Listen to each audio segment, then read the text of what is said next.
नमस्कार दोस्तों। आज यूजीसी नेट का जो प्रीवियस एग्ज़ाम का क्वेश्चन पेपर है, पेपर 1 का, लास्ट जून में जो एग्ज़ाम हुआ था हमारा 2 मार्च 2023 को इवनिंग शिफ्ट का रिवीजन करेंगे। तो ये रिवीजन से आप लोग को सबको फ़ायदा होगा। क्या फ़ायदा होगा कि आने वाले एग्ज़ाम में जो पहली बार एग्ज़ाम अटेम्प्ट कर रहे हैं तो उन लोगों को खास करके एक आइडिया मिलेगा कि क्या किस तरह क्वेश्चन आ रहा है, कौन कौन से सिलेबस। तो ऐसे आप लोगों को पता ही होगा, जिन लोगों को सिलेबस पता नहीं ओवरऑल आइडिया मिल जाएगा। तो इसलिए सभी को ये प्रैक्टिस सेट की ज़रूरत है, चाहे वो पहला अटेम्प्ट दे रहा हो या वो सेकंड या तीसरा अटेम्प्ट दे रहा हो। तो सबके लिए प्रैक्टिस सेट मैंडेटरी है। तो बिना देर किए आगे। तो practice makes a man perfect, ये सभी को पता है। जितना प्रैक्टिस करेंगे उतना हमारा परफेक्शन बढ़ेगा। तो चलिए पहला क्वेश्चन इसके साथ शुरू। जैसे कि आप लोगों को पता है, पहले डाटा इंटरप्रिटेशन ही आता है। तो डीआई का जो पहला क्वेश्चन है वो इस तरह है कि कुछ सर्टन डाटा दिया गया है हमको। अभी उस डाटा को पढ़ते हुए उसके आधार पर हमको क्वेश्चन का सॉल्यूशन करना होगा। तो डीआई का कुल 5 क्वेश्चन आते हैं। तो पहला क्वेश्चन इस तरह का है। सबसे पहले हम डाटा पढ़ लेते हैं। The following table shows the percentage distribution of people in A city working in the night shift and the percentage of distribution of female among them in 6 different industries, namely IT, sports, call center, sales, banking and chemicals respectively. The total number of people in a city working in night shifts is 80500. दोस्तों ये आप यहाँ note कर लीजिए, जो total number है वो इस तरह है। टोटल नंबर ऑफ पीपुल वो है 80500, ठीक है। और इसमें से अलग अलग इंडस्ट्री में लोग डिवाइड हुए हैं। IT, sports, call centre, IT, sports, call centre, sales, banking, chemical. ये जो कुल आपका 6 इंडस्ट्री है, इसमें 12, 18, 32, 8, 14, 16, इसको अगर टोटल करेंगे आपका तो यह है 100%। तो टोटल लोग जो है 80,500 लोग इसमें डिवाइडेड है। तो परसेंटेज आप निकाल सकते हैं। तो इनमें से ये जिसका जितना परसेंटेज है, तो उस पर्टिकुलर आदमियों से, जैसे पर्टिकुलर लोगों से, जैसे 80,500 का आईटी इंडस्ट्री में 12% है, तो ये आ जाएगा आपका 9660। आप कैलकुलेट कर सकते हैं। कैलकुलेट करके यहाँ पर आप लिख लीजिए, ये है 9660। सेम उसी तरह का स्पोर्ट्स इंडस्ट्री का आप यहाँ देखोगे आ जाएगा 14,490। 14,490, ठीक है। तो उसी तरह का सबका आप निकाल सकते हो। निकालने के बाद टोटल करोगे वो आ जाएगा 80,500। यहाँ सबका निकालने के बाद अब टोटल करोगे तो 80,500 आएगा आपका। तो ये जो राइट साइड में दूसरा कलम दिया गया है, ये कलम, ये वाला कलम की बात कर रहा हूँ।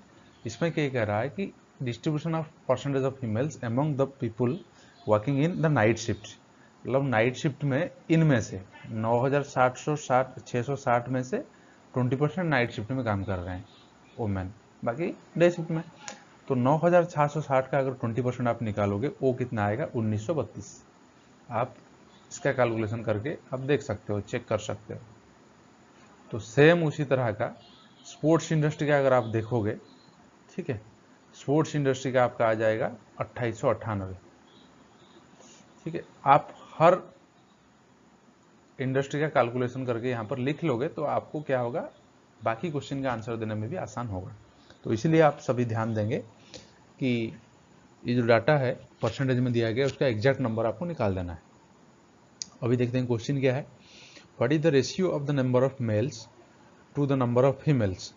ये मिटा देता हूँ, आप लोगों को देखने में दिक्कत हो रहा होगा, है ना।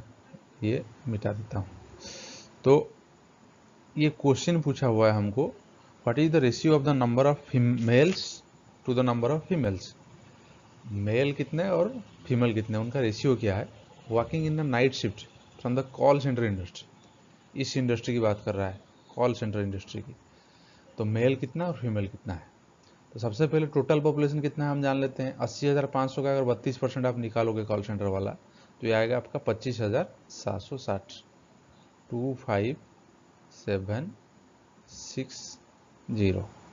उसका 45% कितना आ जाएगा, ये आ जाएगा 11,592।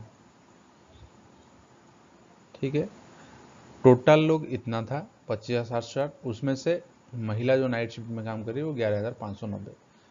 तो पुरुष कितना है ना, 25,760 माइनस 11,590, तो हो जाएगा मेल। वो कितना आ जाएगा आपका, वो आ जाएगा आपका 14,168। आप कैलकुलेशन कर सकते हैं। तो अभी हमको अगर पूछा है हमको कि male to female, number of male to female, मतलब 14,168 डिवाइड बाई 11,592। इसका अगर आप परसेंटेज निकालोगे दोस्तों, ये आएगा आंसर 2, 11:9। आप कैलकुलेशन करके देख सकते हैं। चलिए आगे बढ़ते हैं इस सिलसिले में। Next question, what is the approximate average number of females working in the night shift from all the industries together. वो कह रहे हैं कि जितने भी इंडस्ट्रीज का महिलाएं काम कर रहे हैं, इनका एवरेज क्या है, औसत क्या है। टोटल 6 इंडस्ट्री है हमारा, तो इसका सम निकाल देंगे, डिवाइड बाई 6 कर देंगे, सिंपल सा है आंसर है इसका। तो हर इंडस्ट्री का पहले आप कितना महिला काम कर रहे हैं उसका निकालना पड़ेगा। तो ये आपका आएगा 1932, ये आ जाएगा आपका स्पोर्ट्स इंडस्ट्री का, ये आ जाएगा आपका 2898। तीसरा इंडस्ट्री का आपका आ जाएगा 11,592, 592। चौथा इंडस्ट्री का आ जाएगा 3864। ये हमारा प्री कैलकुलेटेड डाटा है, तो आप सबसे पहले आप रफ पेपर में अपना कैलकुलेशन डाटा कर लेना ताकि आपको आसान रहे। पांचवा इंडस्ट्री का आ जाएगा आपका 4508।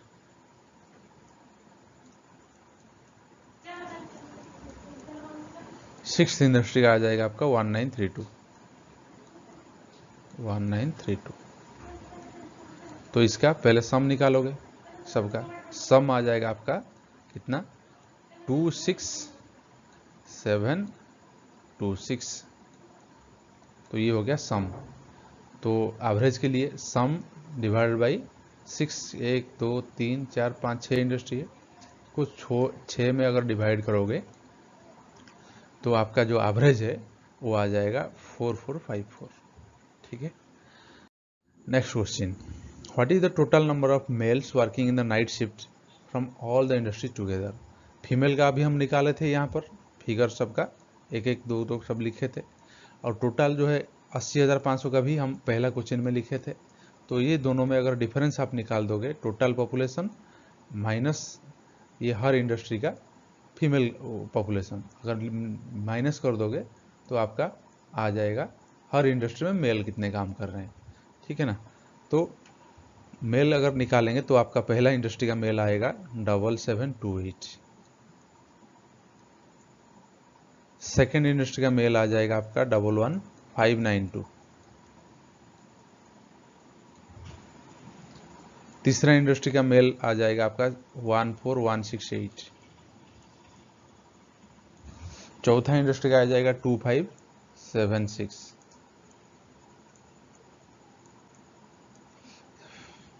फिर आ जाएगा 6762। लास्ट इंडस्ट्री का आपका आ जाएगा 10948। हमको क्वेश्चन पूछा गया है what is the total number of mails working in the night shift from all industry together. वही है, ये सबको मिला दो आप, सबको मिलाने से आपका आंसर आ जाएगा, है ना। आपका ये टोटल हो जाएगा आपका आंसर 453774। आप करके देखते हैं। चौथा question, the number of females working in the night shift from the sports industry. Sports industry का जितने महिलाएं नाइट शिफ्ट में काम कर रहे हैं, कितना महिला थे, वो थे आपका स्पोर्ट्स इंडस्ट्री का 11592। ये इतना महिला काम कर रहे थे स्पोर्ट्स इंडस्ट्री का नाइट शिफ्ट में। Is what percentage, is dash percentage of the total number of people working in the night shift from all industries together. ये टोटल नंबर कितना है नाइट शिफ्ट में जो काम कर रहे हैं 80,500, तो इसका कितना परसेंट कह रहे हो 80500 का कितना परसेंटेज है। उसके लिए सिंपल है, इंटू कर दो 100, तो इसका आंसर आ जाएगा आपका 3.6। कैलकुलेशन करोगे सिंप्लीफाई तो आंसर 3.6 आ जाएगा आपका। लास्ट क्वेश्चन DI का, what is the difference between the total number of mails and the total number of females working in the night shift from all the industries together. तो ये कह रहे हैं question में कि what is the difference of the total number of mails and total number of females working in the night shift from all industries together. ठीक है, जितने भी महिला है, टोटल नंबर ऑफ मेल है, पुरुष है, total number of female night shift में जो काम करे टुगेदर में एक, तो उनका क्या है डिफरेंस क्या है। तो फीमेल का तो हमने निकाला था, तो मेल का भी निकाल दिया था, तो इसका जो आंसर आएगा आपका 53774, ये होगा आंसर। आंसर आपका आ जाएगा, सॉरी ये टोटल हो जाता है, ये मिस्टेक कर दिया हूँ, सॉरी एक्चुअली ये इरेज कर देता हूँ। हमारा जो क्वेश्चन है टोटल नंबर ऑफ फीमेल और मेल की बात हो रहा है, उसका डिफरेंस की बात हो रहा है। तो टोटल नंबर ऑफ मेल का जो आएगा आपका, टोटल नंबर ऑफ मेल आएगा आपका 53774, टोटल नंबर ऑफ मेल आएंगे, और टोटल नंबर ऑफ फीमेल आएंगे कितना, वो आ जाएगा आपका 26। ये था आपका मेल, ईमेल आ जाएंगे आपका 26726, ये आ जाएगा आपका फीमेल। तो दोनों को अगर आप डिफरेंस निकालोगे तो आ जाएगा आपका आंसर 3,27048। अब DI खत्म हो गया, नेक्स्ट क्वेश्चन आते हैं। In which of the following veg Padlet online tool can be used. Padlet एक ऑनलाइन टूल है, ये किस तरह से यूज किया जा सकता है। For creating virtual wall, for uploading files, for collaborative work, for posting picture and text. इसका आंसर होगा 4, ABCD चारों। आप वर्चुअल वॉल क्रिएट कर सकते हैं, अपलोड कर सकते हैं फाइल, कोलैबोरेटिव वर्क कर सकते हैं, आप पिक्चर और टेक्स्ट पोस्ट कर सकते हैं इससे।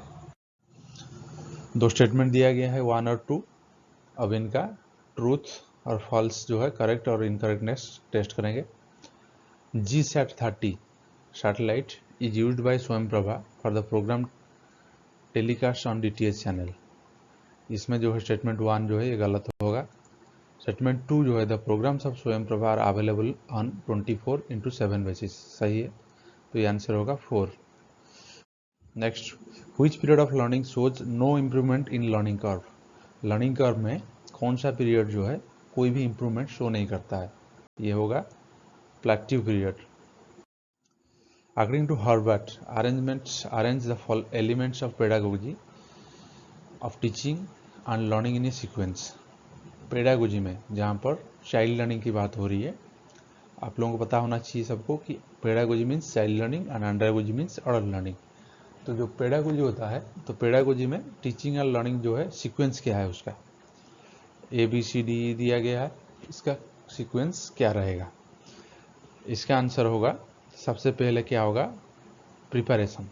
आप पढ़ाने के लिए सबसे पहले प्रिपेयर करोगे, नेक्स्ट उसको प्रिपेयर करने के बाद आप उसको क्या करोगे, प्रेजेंट करोगे, ठीक है, प्रेजेंटेशन बनाओगे, उसको प्रेजेंट करोगे बच्चों के सामने। नेक्स्ट प्रेजेंट करने के बाद उसको क्या करोगे, एसोसिएट करोगे, नेक्स्ट आप उसको जनरलाइज करोगे, लास्ट में जो भी जनरलाइजेशन हुआ उसको अप्लाई करोगे। तो ये हो जाएगा आपका 3, answer 3 is correct. Entry behavior implies the activities and responses of the learner after the completion of the teaching learning process। Entry behavior teaching learning process का completion में कोई मायने नहीं रखता है, एंट्री बिहेवियर हमेशा शुरुआत में होता है, तो ये गलत होगा, है ना। स्टेटमेंट 2 क्या कह रहा है, terminal behaviour implies the activities of the learner prior to the teaching learning process। Terminal behaviour ये एक्टिविटीज को प्रायर करता है ना, activities of the learners, teaching learning process, ये भी गलत है। तो ये both 1 and 2 are correct, incorrect. When is the process of reasoning observation is followed by theory, hypothesis and interpretation, that approach to research is known as, जिस research में reasoning observation is followed, reasoning observation को follow किया जाता है by theory, hypothesis and interpretation, ये approach का क्या कहते हैं, किस अप्रोच कहते हैं? ये है inductive research approach. If research is done to find out behaviors and attitudes by analyzing existing records and other materials, it is known as, अगर रिसर्च किया जाता है to find out behaviors and attitude, लोगों की behaviour और attitude को find out करने के लिए अगर रिसर्च किया जाता है, किस तरह से? बाय एनालाइजिंग एग्जिस्टिंग रिकॉर्ड्स, अगर जो एग्जिस्टिंग रिकॉर्ड है, पहले का जो मौजूदा दस्तावेज है या अदर मटेरियल है, उसको अगर एनालाइज करते हुए लोगों का बिहेवियर और एटीट्यूड को पता लगाने के लिए आप अनुसंधान करते हैं, रिसर्च करते हैं, तो इसको किस तरह का रिसर्च कहते हैं? इसको कहते हैं archival research. If the dress of a person does not reflect or predict his voting behaviour, the assumption is of, अगर किसी का ड्रेस, पहनावा डज नॉट रिफ्लेक्ट, ये रिफ्लेक्ट नहीं करता है और आप प्रेडिक्शन नहीं कर सकते हो उसका वोटिंग बिहेवियर क्या है, तो इस तरह का जो अजम्पशन है, ठीक है, इसको किस तरह का अजम्पशन कहते हैं? ये है zero correlation. Which of the following are advantages of web based research, web based research के क्या क्या फायदे होते हैं, एडवांटेजेस क्या क्या होते हैं वेबसाइट बेस्ड रिसर्च? तो इट सेव्स टाइम, सही है, it saves time. The participant can engage in the task at his your own convenience, ये भी सही है। Next, the data collection is automatic and accurate, since it is web based, ये automatic accurate होता है, सही बात। डिमांड से स्मॉल सैंपल, ये गलत है, ये स्मॉल सैंपल डिमांड नहीं करता। The participants are heavily paid, participant जो है हेवीली पेड होते हैं ना, ये भी गलत है। तो option A will be correct, option 1।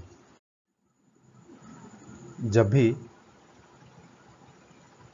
अपने तरीके से researcher to administer their own surveys, जब ओन सर्वे को एडमिनिस्टर करता है, उसके लिए don't have many options except to do it themselves, उसके पास ज़्यादा ऑप्शन नहीं रहते हैं टू डू इट देमसेल्व्स, तो ये जो है आंसर, ये भी फॉल्स आएगा।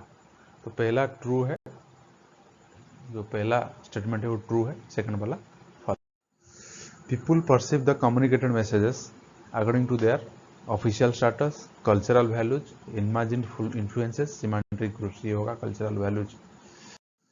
The doctrine of individualism, a political concept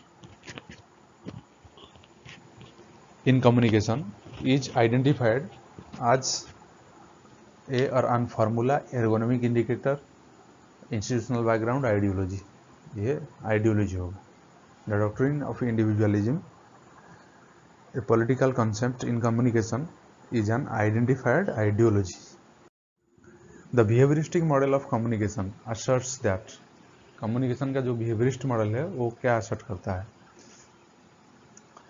behaviour are learned social institutions, सही बात है, बिहेवियर जो है इंसान सोशल इंस्टीट्यूशन से ही सीखता है, फैमिली से, फ्रेंड से, वर्क ऑर्गेनाइजेशन से, हर जगह से बिहेवियर सीखता है। Next, behaviours are learned in external situation only, नहीं, खाली एक्सटर्नल सिचुएशन में ही सीखेगा करके नहीं है, हर जगह वो सीखेगा, हर सिचुएशन में सीखेगा। The mental state of individual is important, सही है, इंडिविजुअल का जो मेंटल स्टेट बहुत ही मायने रखता है, because if the person is mentally unsound then he cannot communicate effectively, so mental state of individual is important. D, the mental state of individual is unimportant, mental state of individual is unimportant, ये भी गलत होगा, unimportant नहीं होगा, important है। E, communication techniques for cultural change, cultural change करने के लिए जो कम्युनिकेशन टेक्निक्स है ये इंक्लूड होता है वर्बल और नॉन वर्बल, सही है, तो ये आंसर होगा आपका ए, सी एंड ई, तो ये हो जाएगा answer option 3। The elements as related to communication in the ancient paradigm of everyday life are physiological, economic, ethical, self-realization, ego classes. Ancient time में जो कम्युनिकेशन होता था वो किस तरह का होता था, किस चीज़ पे आधारित होता था? ये है फिजियोलॉजिकल होता था, इकोनॉमिक भी होता था, एथिकल होता था, सेल्फ रियलाइजेशन भी होता था, बट ईगो क्लासेस नहीं होता था। तो ऑप्शन आपका answer option 1।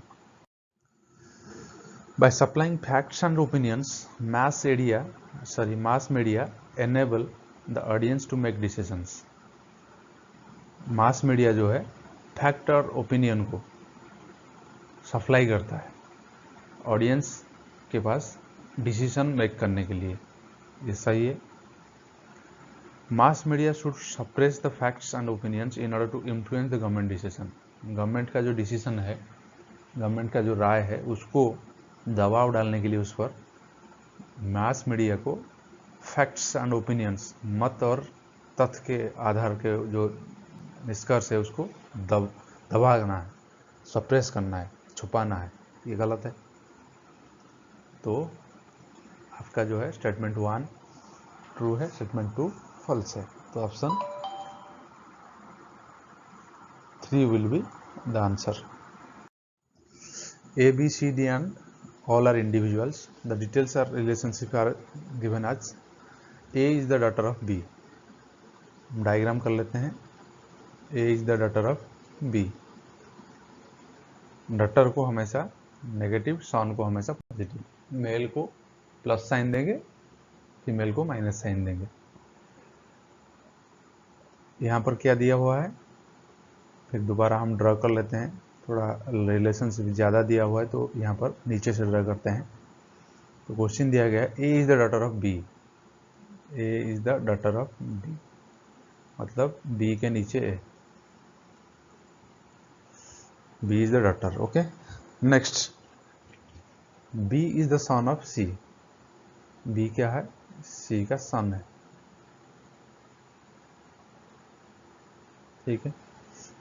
C is the father of D. C is the father of D.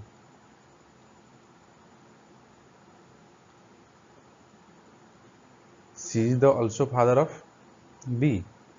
C is also father of D, but D का यहाँ जेंडर डिफाइंड नहीं है। डी क्या है यहाँ पर, प्लस या माइनस हमको पता नहीं, प्लस है या माइनस है ये पता नहीं। ठीक है। तो अब क्वेश्चन क्या कह रहा है, which of the following statement is true. C is the uncle of A. C जो है ए का अंकल है, नहीं है, सी तो ग्रैंडफादर आएगा। D and B are cousins. D and B are cousin. D और बी कजिन हो सकते हैं, बाप तो एक ही है, हो सकते हैं, बट यहाँ पर डी का जेंडर ही डिफाइंड नहीं है, तो इसीलिए इसको वेटिंग में रखते हैं। Next, A is the daughter of D. A is the daughter of D. A D का डॉटर है, ये गलत है, ये गलत था, ये भी गलत है। If P is the daughter of B, अगर पी बी का डॉटर होता, पी अगर बी का डॉटर होता, ठीक है, then A P are sisters. ठीक है, ए पी सिस्टर होते, क्योंकि ये बी उसका बेटी है, ये भी उसका बेटी है, दोनों बेटी है किसका, एक बाप का, बी प्लस बी का, तो सिस्टर होते, ये सही है। तो answer 4 will be. In A group of 2100 persons comprising players of their choice coaches, there is a coach for every 14 players, है ना। 2100 लोगों का एक ग्रुप है, प्लेयर है, 2100 प्लेयर का एक ग्रुप है, 2100 पर्सनस का, 2100 लोगों का ग्रुप है। इन लोगों में से प्लेयर भी है और कोच भी है। ओके, इसमें प्लेयर भी है, कोच भी है। There is a coach for every 14 players. ये कह रहे हैं 15 का एक ग्रुप है, इस 15 का ग्रुप में 14 हो गए आपके प्लेयर प्लस 1 हो गया आपका कोच, तो ये 15 का एक ग्रुप बन रहा है। तो 2100 में कितने ग्रुप बन पाएगा, सबसे पहले हम वो पता करते हैं। 2100 में आपका कितने ग्रुप बन पाएंगे? कितने ग्रुप बनेंगे? 5 में अगर काटोगे इसको, नीचे आ जाएगा 3, है ना, इधर आ जाएगा, ये आ जाएगा 21 गुना 100, तो ये आ जाएगा 5 में काटने से आ जाएगा 20। तो 3 को अगर 21 में काटोगे तो 7, तो आ जाएगा 140। 140 ग्रुप आ जाएंगे। तो वही कह रहा है क्वेश्चन क्या, how many coaches are there in the group. ठीक है, तो 140 ग्रुप बने, तो हर ग्रुप में एक कोच है, तो आंसर होगा आपका 140। Simple. What number should replace the question mark, इसमें कौन सा नंबर आएगा यहाँ पर? जैसे देखिए यहाँ पर 1 से 5 डिफरेंस कितना है? 4, 5 से 11 डिफरेंस 6, यहाँ 11 से 9, 8, यहाँ 19 से 29 कितना डिफरेंस हो गया? 10। ठीक है ना, 4, 6, 8, 10, यहाँ पर 12, यहाँ पर 14, इसके बाद क्या आ जाएगा? 16। तो 55 में अगर 16 मिलाओगे तो आंसर हो जाएगा आपका 71 आंसर। सॉरी, ये इरेज हो गया, दोबारा हम करते हैं यहाँ पर कैलकुलेशन। करण का आज ऑन डेट कितने लिए थे हम? x लिए थे, और उसका फादर का क्वेश्चन के हिसाब से एज कितना था? फादर का एज था x प्लस 26, मदर का एज था, ये है x प्लस 26, मदर का है x प्लस 20। यहाँ पर देखिए क्वेश्चन में दिया हुआ है करण हुईज 12 ईयर एज आज ऑन टुडे। करण का एज कितना है? 12 ईयर। ठीक है, तो इसका एज कितना हो जाएगा आज ऑन डेट? अगर x इक्वल टू 12 है तो ये हो जाएगा 38,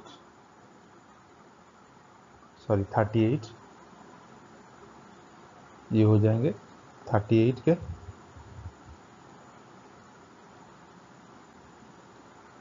करण के फादर जो है उनके एज हो जाएगा 26 प्लस 12 यानी 38, करण हो जाएगा 12, और करण के माँ का एज हो जाएगा 12, 10 कितना? 12, 20, 32। ठीक है, पूछा गया है at what age did his mother get married. Question में दिया है Karan was born 3 years after his parents marriage. Parent का 3 साल शादी को होने के बाद ही मैरिज हुआ था, इसमें से 3 माइनस कर दीजिए, सिंपल। ठीक है ना, तो इसमें से करण का जो एज है, अभी करण का एज कितना है? 12 है, तो करण कब पैदा हुआ था? 3 साल के बाद, ये है मैरिज डेट, मैरिज के बाद 3 साल के बाद आज हो गया 12, आज 12 साल का है वो करण। तो 12 3 15, इसका मतलब 15 साल इसमें से माइनस करना है 32 में से। 32 में से 15 साल माइनस करोगे तो आ जाएगा कितना? 12 माइनस से 5 से 7, 3 से यहाँ से आ जाएगा 17, तो आ जाएगा आंसर आपका 17 साल। माँ का शादी कब हुआ था? 17 साल। Student was asked to divide half of a number by 5, then half by 3, and then add the two quantities. Instead of doing all this, the student divides the given number by 4, and which results into 5 short of the correct value. What is the initial number? तो दोस्तों question के हिसाब से हम शुरुआत से करते जाते हैं। तो क्वेश्चन कह रहा है कि student was asked to divide half of a number by 5, let the number be x। Half of number जो है x by 2, asked to divide half of a number by 5, by 5 है ना, asked to divide half of a number by 5, number by 5, इसका मतलब ये हो जाएगा x by 10। इसके बाद 5 आ जाएगा, इसके बाद क्या सिंप्लीफाई करोगे तो x by 10, and the other half by 3, other half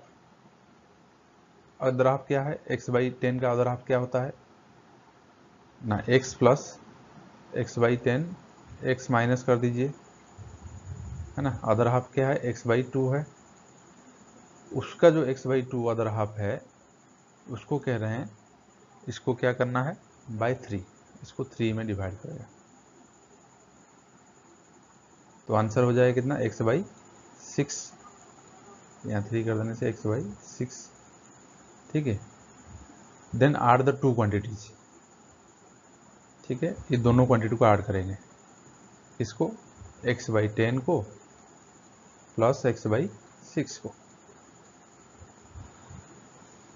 instead of all doing that, ये दोनों को अगर आप ऐड करोगे तो इसका आंसर क्या आएगा, 10 और 6 का एलसीएम अगर ले लेते हैं तो आ जाएगा आपका 30, यहाँ पर आ जाएगा 3x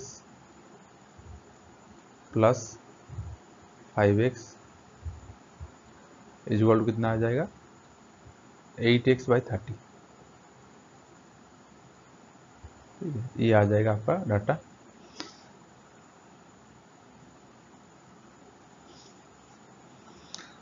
तो अभी क्या हो रहा है question, instead of doing that this, ये सब ना करते हुए student divides the given number, जो गिवन नंबर था, बाय 4, 4 में डिवाइड करता है वो, which results into 5 short of the correct value.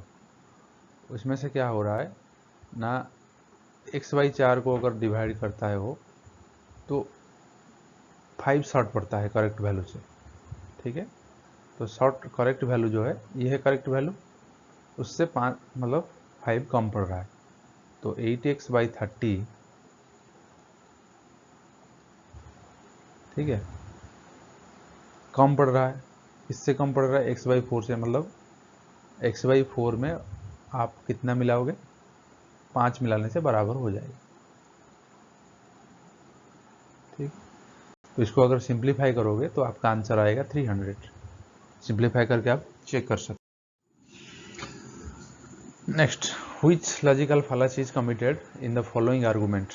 Atheists have not proven that God does not exist.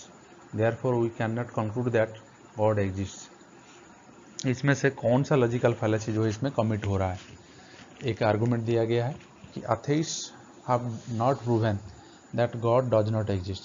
atheists जो है वो प्रूव नहीं किए हैं कि गॉड जो है एग्जिस्ट नहीं कर रहे हैं, इसीलिए हम लोग यही मान सकते हैं कि गॉड एग्जिस्ट कर रहे हैं। तो ये आंसर होगा अपील टू इग्नोरेंस, इसका करेक्ट आंसर होगा।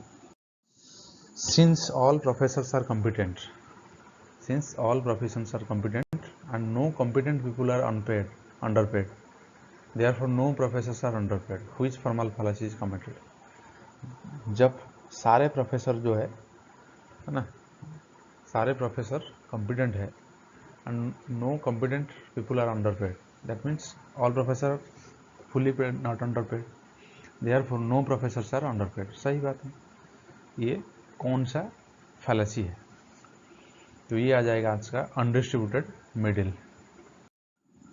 which of the following statement are logically equivalent, कौन सा स्टेटमेंट जो है लॉजिकली इक्विवेलेंट होते हैं, पहले पढ़ लेते हैं statements. No philosophers are underpaid scholars, कोई भी फिलोसोफर अंडरपेड स्कॉलर नहीं है। All philosophers are non underpaid scholars, सही है, ए और बी लॉजिकली इक्विवेलेंट ही है, क्योंकि इसमें कह रहा है कि कोई भी फिलोसोफर ऐसा नहीं है जो कि अंडरपेड स्कॉलर हो।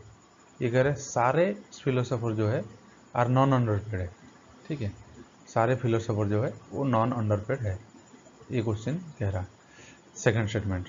और थर्ड स्टेटमेंट क्या कह रहा है, थर्ड स्टेटमेंट कह रहा है कि नो अंडरपेड स्कॉलर्स, कोई भी अंडरपेड स्कॉलर जो है आर फिलोसोफर्स, कोई भी अंडरपेड स्कॉलर फिलोसोफर नहीं हो सकता है, सही बात है, ये भी सही है। चौथा कह रहा है ऑल नॉन अंडरपेड स्कॉलर्स, जितने भी नॉन अंडरपेड स्कॉलर होते हैं आर नॉन फिलोसोफर्स, ये गलत है, नॉन अंडरपेड स्कॉलर की बात ही नहीं आएगा, तो इसलिए ये जो है ए बी एंड सी होगा, option A. Which of the following statement can neither be true neither be both true और nor they both are together false. इसमें से कौन सा दो स्टेटमेंट जो है नाइदर बी बोथ ट्रू, वो दोनों एट ए टाइम ट्रू नहीं हो सकता है, नॉर कैन दे बोथ भी टुगेदर फॉल्स, दोनों एट ए टाइम फॉल्स भी नहीं हो सकते हैं। पहला, ऑल ब्रेड इज न्यूट्रिशियस, सारे ब्रेड जो है न्यूट्रिशियस है। सम ब्रेड इज न्यूट्रिशियस, है ना। ऑल ब्रेड यहाँ न्यूट्रिशियस है, तो सम ब्रेड इज न्यूट्रिशियस कहाँ से होगा, ये मैच नहीं कर रहा है। Some bread is not nutritious, हाँ, जब ऑल ब्रेड न्यूट्रिशियस है तो ये सम ब्रेड न्यूट्रिशियस वाला बात ही नहीं आएगा। जब सम ब्रेड न्यूट्रिशियस नहीं है तो ऑल ब्रेड न्यूट्रिशियस की बात ही नहीं आएगा। तो ये आंसर ए और सी जो है एट ए टाइम जो है कॉम्प्लिकेट कर रहे हैं, दूसरे को कॉन्ट्राडिक्ट कर रहे हैं, तो ये बोथ जो है ट्रू नहीं हो पाएंगे, बोथ फॉल्स भी नहीं हो पाएंगे। According to classical Indian school of logic Nyaya, which of the following statement commits the fallacy of Viruddha, Viruddha fallacy कौन सा कमिट कर रहे हैं। Sound is eternal because it is produced, ये होगा आंसर।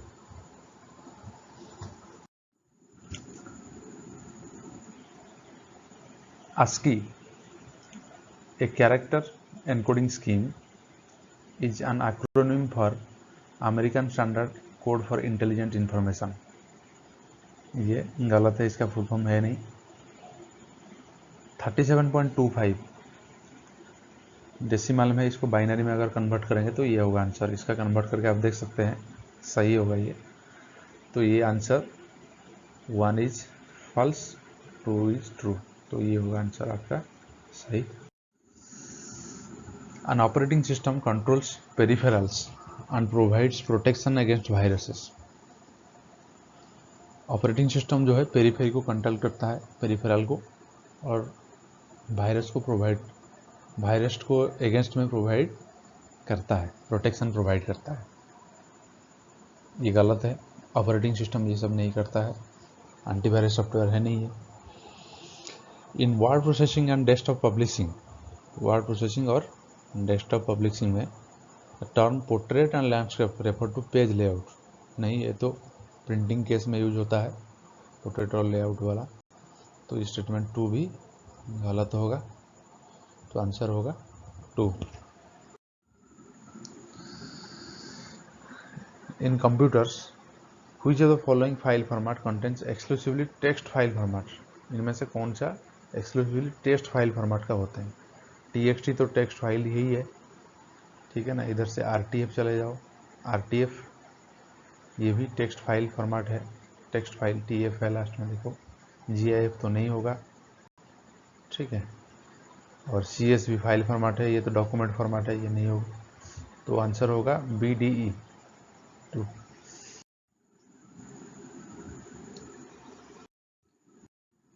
जू प्लैंकटन, सबसे पहले बैक्टीरिया, फिर जू प्लैंकटन, फिर तीसरा में आएगा फिश, चौथा में आएगा ह्यूमन, तो आंसर होगा 2। Aeration technique of water treatment is use for removal of, water treatment में एरिएशन टेक्निक को किस लिए इस्तेमाल करा जाता है, क्या रिमूव करने के लिए। Persistent organic pollutant, volatile organic compound, hardness और मेटल, तो ये होगा आंसर आपका volatile organic compound 2। Air quality index AQI is used to report to the public an overall assessment of a given day's air quality. कह रहा है air quality index जो है ये यूज की जाती है बताने के लिए, रिपोर्ट करने के लिए लोगों को कि overall assessment of A given days air quality, particular एक दिन का क्या एयर क्वालिटी है उसको बताने के लिए लोगों को AQI यूज किया जाता है। ये जो है करेक्ट है, ये सही है। स्टेटमेंट 2 क्या कह रहा है, air quality index integrates air quality data for any two of the criteria pollutants into a single number that represents the air quality of organ area। ये गलत है, तो ये आंसर होगा 1 is true 2 is false, तो ये होगा answer. Which of the following are examples of solar cells. Solar cell का कौन कौन से एग्जाम्पल्स है? तो ये होगा ऑर्गेनिक सोलर सेल, ये सोलर सेल का एग्जाम्पल है। नानो पार्टिकल सोलर सेल, ये भी एग्जाम्पल है। नेक्स्ट आपके एलिमेंटल सोलर सेल, सी, ये जो है नहीं होगा। Next D, plastic solar cell सही है, मोलिकुलर सोलर सेल नहीं है, तो ये होगा आंसर आपका A, B and D. When little rivulets of water, running water gather together, इकट्ठा होते हैं, छोटे छोटे जो पानी जो बहते हैं बारिश में, रिवुलेट बनते हैं, छोटे छोटे पानियों का जो बहाव, अगर रनिंग वाटर का बहाव इकट्ठे होके and cut small channels in the soil का स्मॉल चैनल को कट कर लेते हैं, तब ये जो प्रोसेस है, इस प्रोसेस को क्या कहते हैं? इसको कहते हैं रिल इरोशन। याद रखिएगा, रिल इरोशन। आज पर national education policy NEP 2020, gross enrolment ratio GFR is said to be achieved to the extent of 50%।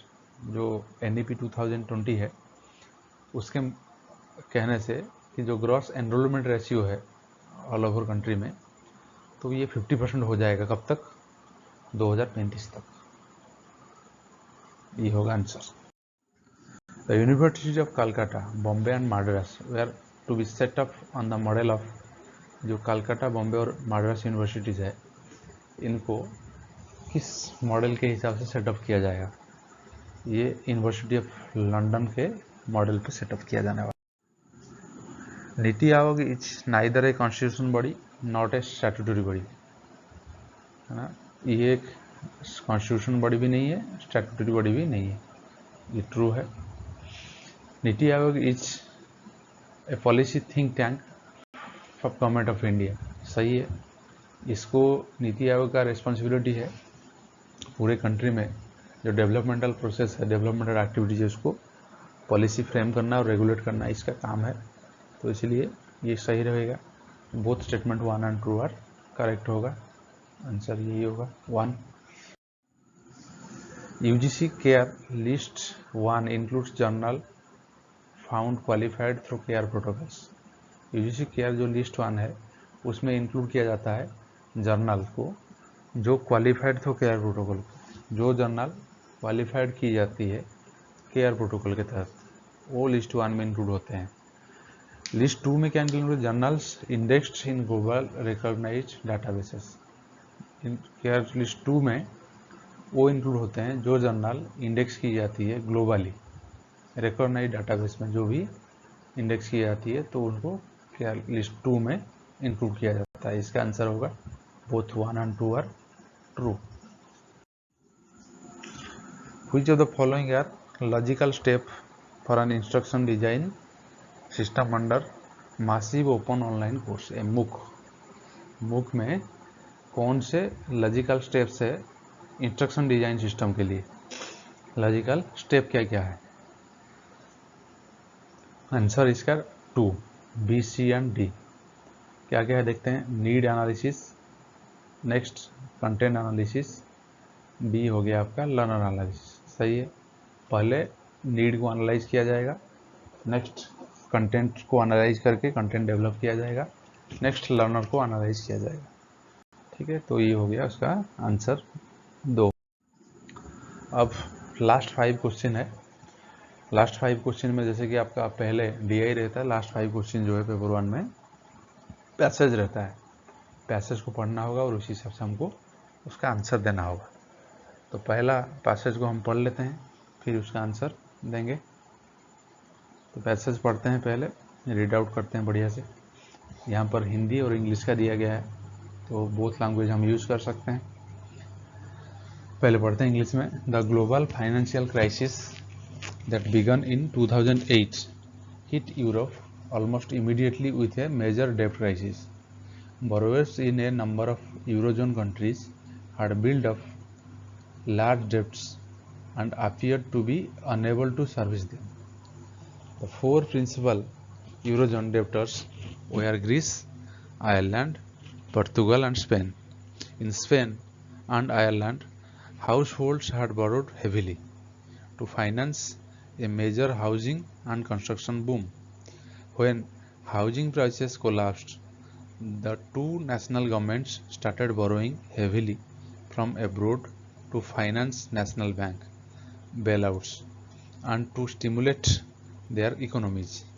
Greece, however, had been running budget deficits ever since the creation of the Eurozone, with the government of relying heavily on foreign borrowings to cover the shortfalls.